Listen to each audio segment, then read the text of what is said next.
جب حضرت عثمان غنی رضی اللہ تعالیٰ عنہ کا محاصرہ کر لیا گیا اور یہ خلافت کا آخری آپ کا دور ہے، 82 سال کی عمر تھی اس وقت آپ کی، اور یہ تاریخ کا دردناک باب ہے کہ حضرت عثمان غنی پر 40 دن تک پانی بند رہا۔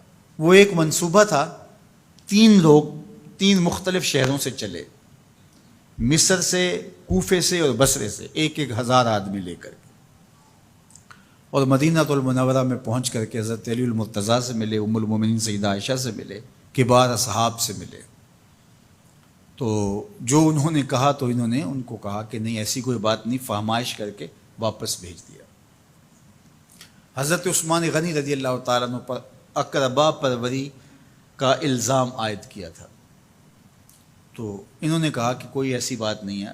پھر یہ تھا کہ آپ نے کم عمر گورنر، کم عمر لوگ مقرر کیے، تو حضرت عثمان نے کہا کہ حضرت اسامہ بھی تو کم عمر تھے، حضور نے ان کو اگر مقرر کیا ہے تو یہ تو مثال ہمارے سامنے موجود ہے، لیکن یہ ایک منصوبہ تھا، اس منصوبے کے تحت یہ 3 جگہوں سے لوگ آئے تھے۔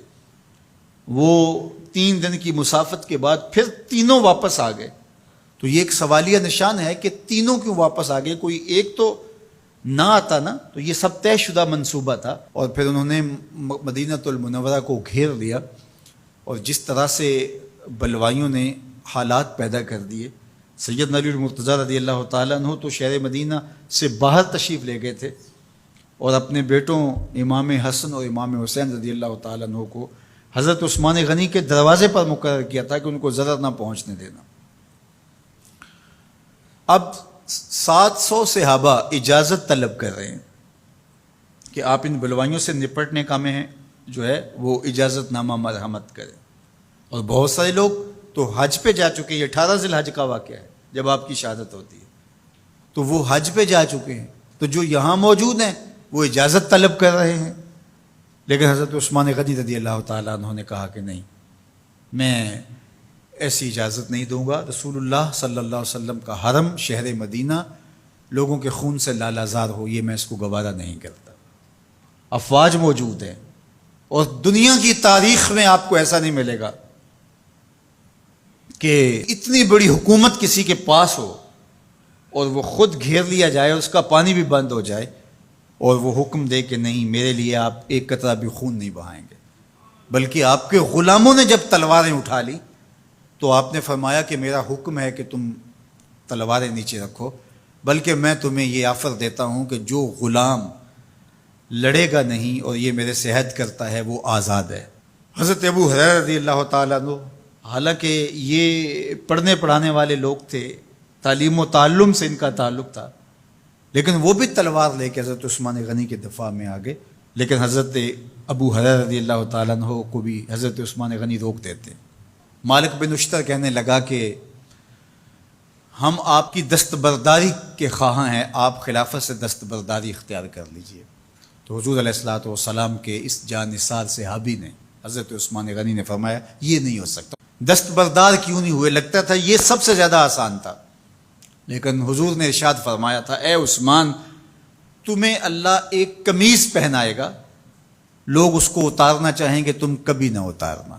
تو اس سے مراد خلافت کی قمیض ہے، اور ان کی شہادت کی خبر بھی اللہ کے محبوب علیہ السلام نے دی تھی، اور اگر آپ دستبردار ہو جاتے تو یہ ایک کھلونا بن جاتا، بازیچہ بن جاتی خلافت۔ چند آدمیوں کے پریشر سے خلافت سے دستبرداری کرنا پڑتی۔ اچھا، ایک یہ سوال بھی پیدا ہوتا ہے، چند باغی تھے، ان کو کس طرح کچل دیا جاتا؟ لیکن حضرت عثمان غنی یہ نہیں چاہتے تھے۔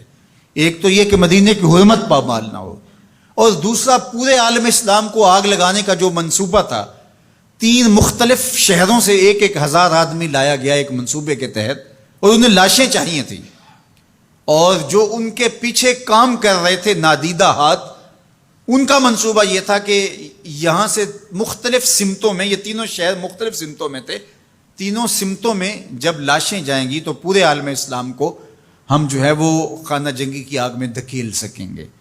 تو حضرت عثمان غنی ان سازشوں سے آگاہ تھے، تو سب سے اہون اور آسان یہ تھا کہ قربانی پیش کر دی جائے، اور پھر انہوں نے سن بھی رکھا تھا کہ 2 شہید ہیں، شہید تو انہوں نے بہرحال ہونا ہے، تو لہٰذا میں خلافت سے دستبردار بھی نہیں ہوں گا، اور شہر مدینہ کی حرمت بھی پامال نہیں ہونے دوں گا۔ اور تیسری بات یہ ہے کہ میں خود مظلوم شہید کر دیا جاؤں، تو وہ آپ نے یہ گوارا کر لیا۔ تو 18 ذوالحج تھا، جمعے کا ہی دن تھا، اور حضرت عثمان غنی رضی اللہ تعالیٰ عنہ روزے سے تھے، عصر کا وقت تھا، قرآن مجید کی تلاوت کر رہے تھے۔ حضرت امام حسن، امام حسین اور حضرت عبداللہ بن زبیر اور دیگر لوگ آپ کے دروازے پہ پہرا دے رہے تھے، لیکن باغی پچھلے گھر سے دیوار پھلانگ کے آپ کے گھر میں داخل ہوئے اور تلوار سے وار کیا۔ آپ کی زوجہ حضرت نائلہ آگے بڑھیں اور ہاتھ سے روکنا چاہا، آپ کی انگلیاں کٹ گئیں۔ پھر دوسرا وار کیا تو حضرت عثمان غنی رضی اللہ تعالیٰ عنہ کا دایاں ہاتھ کٹ کے گر گیا۔ حضرت عثمان غنی رضی اللہ تعالیٰ عنہ نے افسوس کیا اور کہا کہ تم نے وہ ہاتھ کاٹ دیا جس سے میں وحی کی کتابت کیا کرتا تھا۔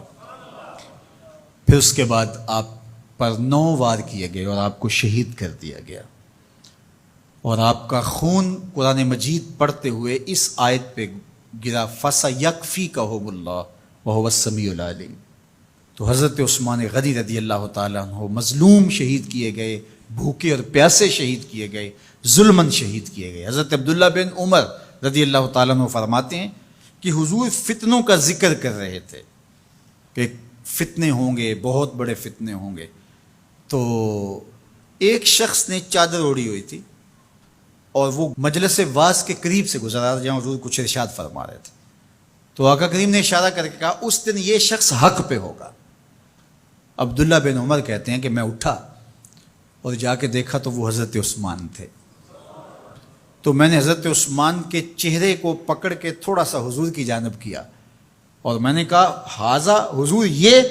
اللہ کے محبوب فرمایا ہاں یہی، جب فتنے ہوں گے تو فرمایا یہ حق پہ ہوگا۔ تو حضرت عثمان غنی رضی اللہ تعالیٰ عنہ حق کی راہوں کے مسافر، جنہیں حضور کی زبان سے شہید کہا گیا، اور شہید کسی کا انجام ہوتا ہے، تو حضور نے فرمایا یہ شہید ہوگا۔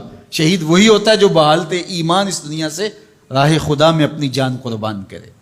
فرمایا فَإِنَّمَا عَلَيْكَ نَبِيٌّ وَصِدِّيقٌ وَشَهِيدَانِ، اے پہاڑ رک جا، تو جانتا نہیں تیرے اوپر اللہ کا ایک نبی ہے، ایک صدیق ہے اور 2 شہید ہیں۔